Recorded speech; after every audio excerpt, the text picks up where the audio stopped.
Sejam todos bem-vindos ao canal Escola Dominical Brasil. Meu nome é Vanderlei Claudiano. Vou mandar um forte abraço para a Roquilânia Fernandes de Medeiros, tá bom? Ela é amiga da Yara e todos os dias agora ela tá aqui acompanhando a mensagem do Vem Segue conosco. Seja muito bem-vinda. Aliás, sejam todos, esses que entraram novos, que estão acompanhando a mensagem aqui conosco, sejam todos bem-vindos ao canal e a compartilhar as escrituras todos os dias. É uma felicidade muito grande estar aqui todos os dias e compartilhar a mensagem com vocês. Vou mandar um forte abraço também para o Alex Moreira, onde eu compartilhei sobre o divórcio, sobre casamento. E o Alex Moreira, meu amigo, ele escreveu o seguinte aqui nos comentários.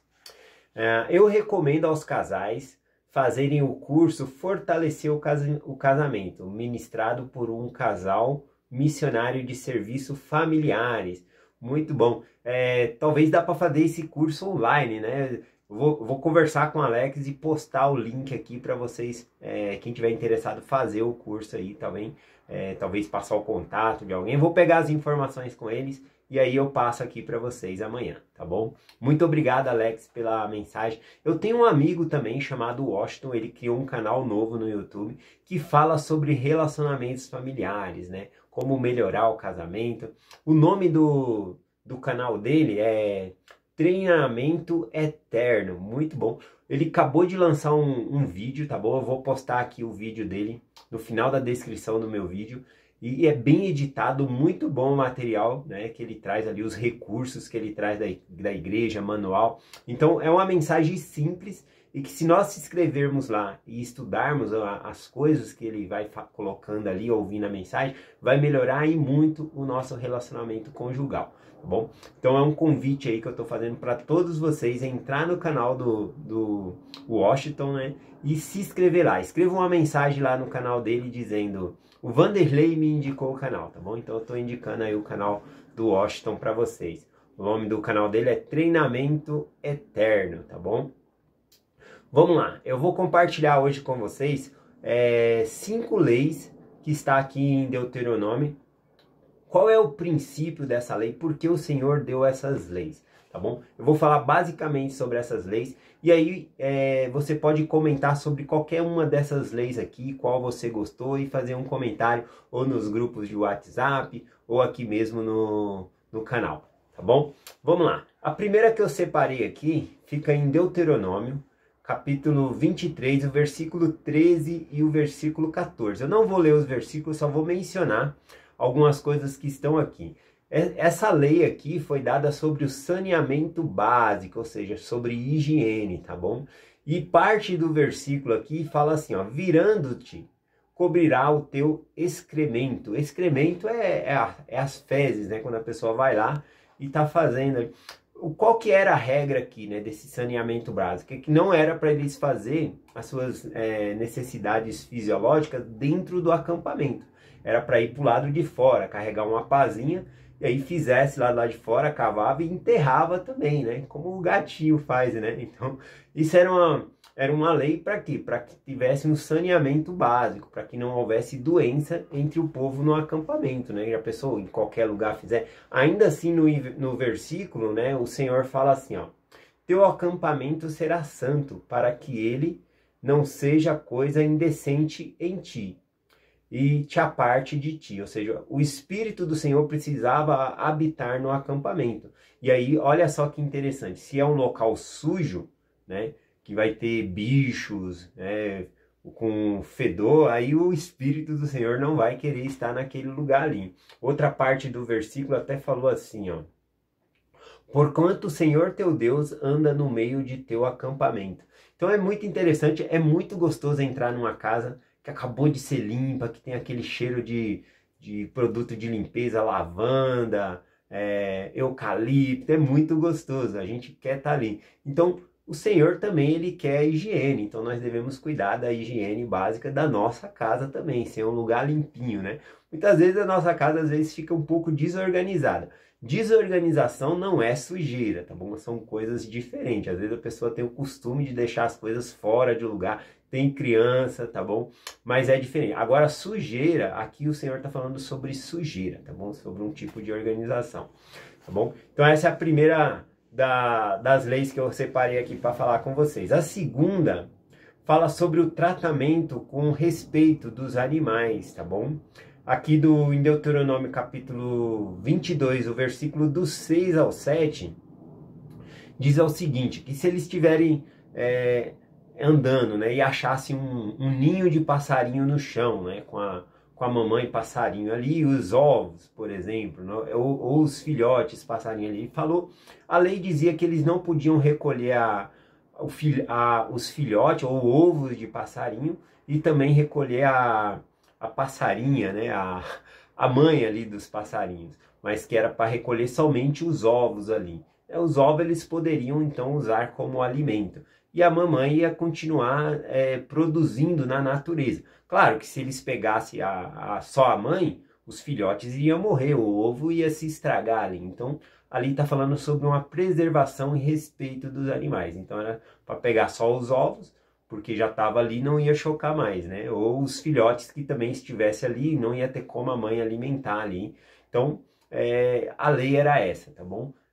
Às vezes a gente pensa, é uma coisa boba, mas não, é o respeito aos animais na natureza. Outra lei aqui, a terceira que eu separei, fala sobre usar os recursos da natureza com sabedoria. Quando eles invadissem uma cidade, aí eles podiam derrubar as árvores daquelas cidades para fazer armas, para se defender, né, fazer barricadas ou coisas assim. Mas as árvores que eram frutíferas, eles não deveriam derrubar, deveriam usar como alimento aqueles frutos.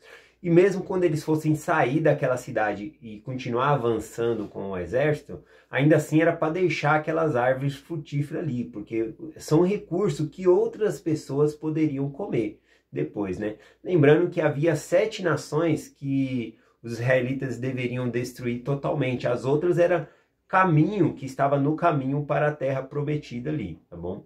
Então tem esse detalhe aqui também.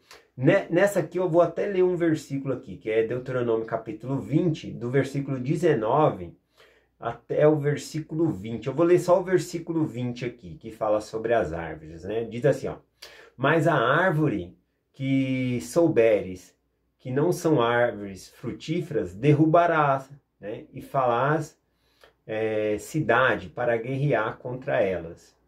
E edificarás baluartes até que ela seja derrubada.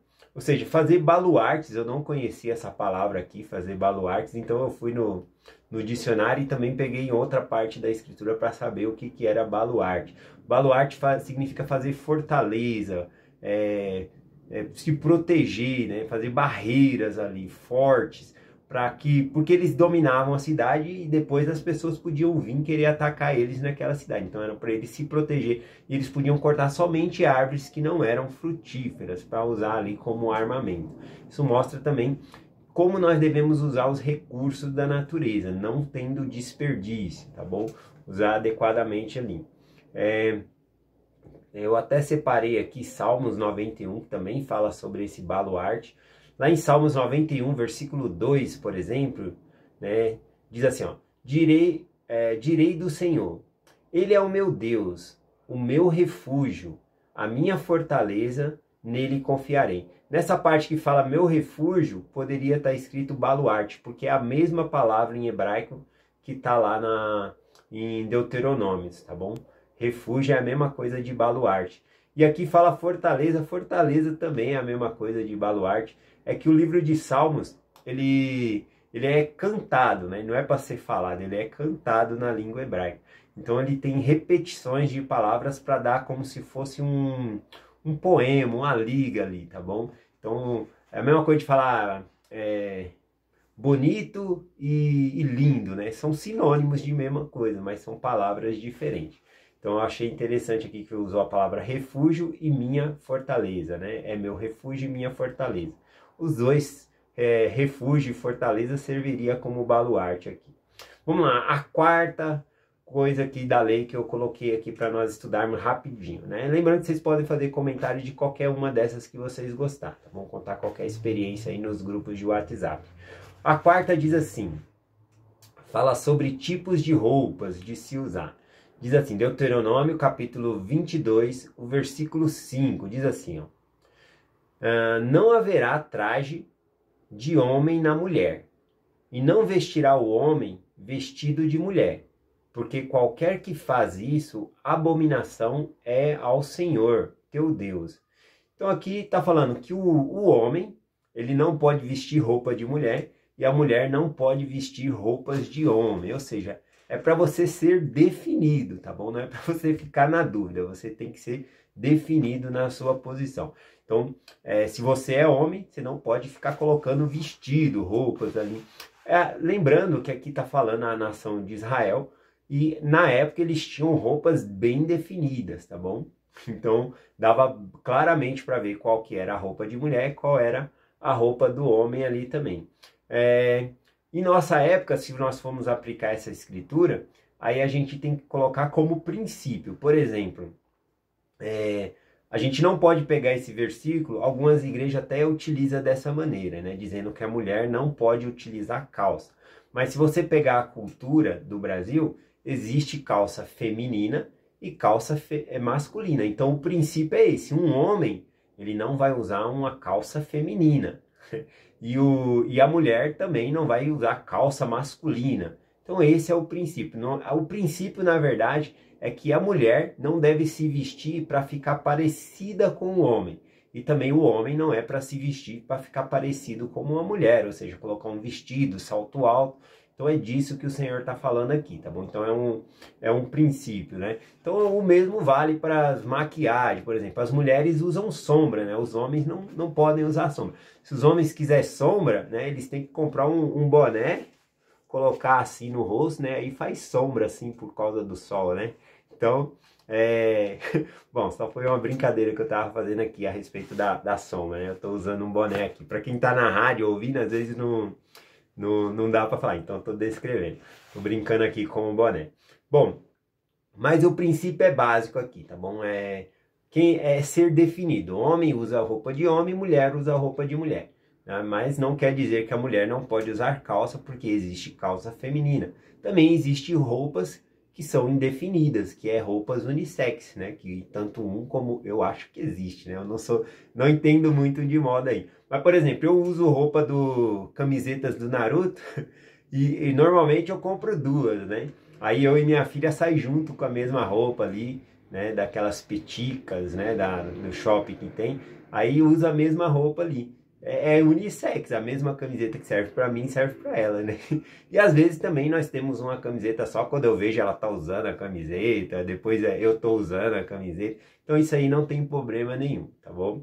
Vamos lá, continuando a quinta lei aqui, por último, para terminar, falando sobre casar no convênio, tá bom? Que tinha se dado um mandamento a eles que eles não deveriam contrair pessoas que eram de fora do convênio, nem permitir que suas filhas e filhos casassem com pessoas fora do convênio ali, tá bom? Vou explicar rapidamente aqui. Deuteronômio, capítulo 7, o versículo 3 e o 4, diz assim: nem te aparentarás com elas, não darás as tuas filhas a teus filhos, e não tomarás suas filhas para teus filhos, pois faria desviar teus filhos de mim, ou seja, os filhos seriam desviados do convênio se assim fosse acontecer, tá bom? Para que servisse a outros deuses, e a ira do Senhor se acenderia contra vós.